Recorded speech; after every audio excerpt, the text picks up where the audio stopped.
मीरा तालाब के किनारे मटका लेकर खड़ी हुई थी।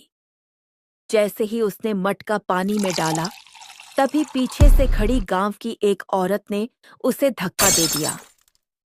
मटका टूट गया। कितनी बार कहा है तुझसे, जब तक हम गांव की औरतें पानी ना भर ले तक तू तालाब में हाथ मत डाला कर। शादी को 20 साल हो गए, लेकिन तू आज तक अपने पति को एक बच्चा नहीं दे सकी। यह सुनकर मीरा की आंखों में आंसू आ गए। इसमें मेरी क्या गलती है? कौन सी स्त्री संतान का सुख नहीं चाहती? गलती सब तेरी ही है। तू बांझ है, इसलिए तो गांव में किसी भी समारोह में तुझे और तेरे पति को नहीं बुलाया जाता। कोई भी तेरे जैसे मनहूस चेहरे को नहीं देखना चाहता।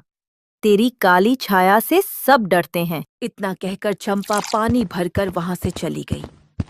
मीरा की आंखों में लगातार आंसू बहते रहे और वह चुपचाप घर लौट आई। घर पहुंचते ही मीरा का भीगा हुआ कुर्ता देखकर उसका पति रामदीन परेशान हो उठा। अरे मीरा, क्या हो गया? ये तुम मटका लेकर पानी भरने गई थी, मटका भी नहीं दिख रहा और तुम रो काहे रही हो? मीरा ने सारी घटना रामदीन को बताई और रोते हुए कहा, अब तो सब हद पार कर चुके हैं। पूरे गांव वाले मुझे बांझ कहकर चिढ़ाते हैं। अगर मैं सच में बांझ हूं तो इसमें मेरी क्या गलती? अरे तू चिंता मत कर मीरा, मैं तेरा इलाज अच्छे वैद्य से कराऊंगा। चुप हो जा, चुप हो जा, शांत हो जा। आप ये क्या कह रहे हैं? हमारा खेत छोटा है, उस पर भी मुश्किल से गुजारा होता है। इलाज के लिए तो धन चाहिए। अरे तू चिंता ना कर, ये काम मेरा है और मैं कहीं से भी पैसे का इंतजाम करूंगा। बस। अगले दिन रामदीन गांव के साहूकार दुर्गादास के पास गया। साहूकार जी, प्रणाम।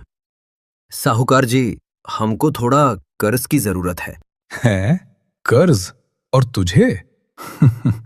अरे भैया, जिनकी जमीन उपजाऊ होती है वही कर्ज लेते हैं। अब तू तो बंजर जमीन पर पसीने बहाता है, उसमें भी मुश्किल से 2 दाने उगते हैं। कर्ज मांगने चला आया। साहूकार जी, बात यह है कि मेरी शादी को 20 साल हो गए हैं, पर अभी तक कोई संतान नहीं हुई है। मेरी पत्नी को पूरा गांव बांझ कहता है। मैं उसका इलाज करवाना चाहता हूं। मैं कर्ज और ब्याज दोनों चुका दूंगा। देखो भैया, कर्ज देने में मुझको कोई आपत्ति नहीं है, पर तू मेरा ब्याज जानता है कि नहीं? दुर्गादास मुस्कुराया